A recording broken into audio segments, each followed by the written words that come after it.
ജീവിതത്തിൽ ഇങ്ങനെ ഈ ഒറ്റപ്പെട്ടു പോയി, ആരും കൂടെയില്ല, സംസാരിക്കാൻ ആരുമില്ല, ടോട്ടലി ലോൺലി എന്നൊക്കെ പറയുന്ന ഒരു സങ്കടം നമുക്ക് എല്ലാവർക്കും പല സാഹചര്യങ്ങളിൽ പല സമയങ്ങളിൽ ആവർത്തിച്ചൊക്കെ വന്നിട്ടുണ്ട്. ആരും കൂടെയില്ല എന്നൊക്കെ ഒരു ചിന്ത, ഒറ്റപ്പെട്ടു പോയി എന്നുള്ളൊരു ചിന്ത. എന്റെ പ്രിയപ്പെട്ട സഹോദരങ്ങളെ, ഈ പ്രാർത്ഥന സ്വർഗസ്ഥനായ ഞങ്ങളുടെ പിതാവേ എന്നുള്ള പ്രാർത്ഥന ശരിക്കും പറഞ്ഞാൽ നമുക്ക് വലിയൊരു അഭിഷേകമായി മാറും. എപ്പോഴാണെന്നറിയോ? ഈ ഒറ്റപ്പെട്ടു പോയി എന്ന് തോന്നുന്ന സാഹചര്യങ്ങളിൽ ഈ പ്രാർത്ഥന അറിഞ്ഞുകൊണ്ട് ഇച്ചിരി മെഡിറ്റേറ്റീവ് ആയിട്ട്, ഇച്ചിരി ധ്യാനാത്മകമായിട്ട് സമയമെടുത്ത് പതുക്കെ പതുക്കെ ഒന്ന് ചെല്ലി നോക്കിയാൽ ഈ ഒറ്റപ്പെടലിനെ ഓവർകം ചെയ്യാനുള്ള വലിയൊരു അഭിഷേകം ഈ പ്രാർത്ഥന ഒളിഞ്ഞു കിടപ്പുണ്ട് നമുക്ക് മനസ്സിലാവും. ഈശോ പഠിപ്പിച്ച പ്രാർത്ഥനയാണ്, നമുക്കതറിയാം. ഈശോ ഇങ്ങനെ പറയാണ്, പിതാവേ എന്ന് ദൈവത്തെ വിളിക്കുക, സ്വർഗസ്ഥനായ ഞങ്ങളുടെ പിതാവേ.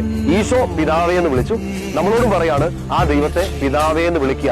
എന്റെ പിതാവേ എന്ന് ഈശോ വിളിച്ച ആ ദൈവത്തെ നമ്മൾ വിളിക്കുകയാണ് ഞങ്ങളുടെ പിതാവേ, സ്വർഗസ്ഥനായ ഞങ്ങളുടെ പിതാവേ. ആ ഒരു വാക്യത്തിന്റെ, ആ ഒരു ഫ്രേസിന്റെ അർത്ഥം തന്നെ അത് പിടികിട്ടണം. ബാക്കിയുള്ള കാര്യങ്ങളെ കുറിച്ചൊക്കെ നമ്മൾ ചിന്തിക്കുമ്പോൾ ഈ ആദ്യത്തെ ഫ്രേസിൽ നമ്മുടെ ഈ ഒറ്റപ്പെടലിന്, നമ്മുടെ ഈ ഏകാന്തതയ്ക്ക്, നമ്മുടെ ഈ ലോൺലിനെസ്സിനൊക്കെ ഒരു വലിയ മരുന്ന് ഈശോ അവിടെ ചാലിച്ച് ചേർത്തിട്ടുണ്ട്.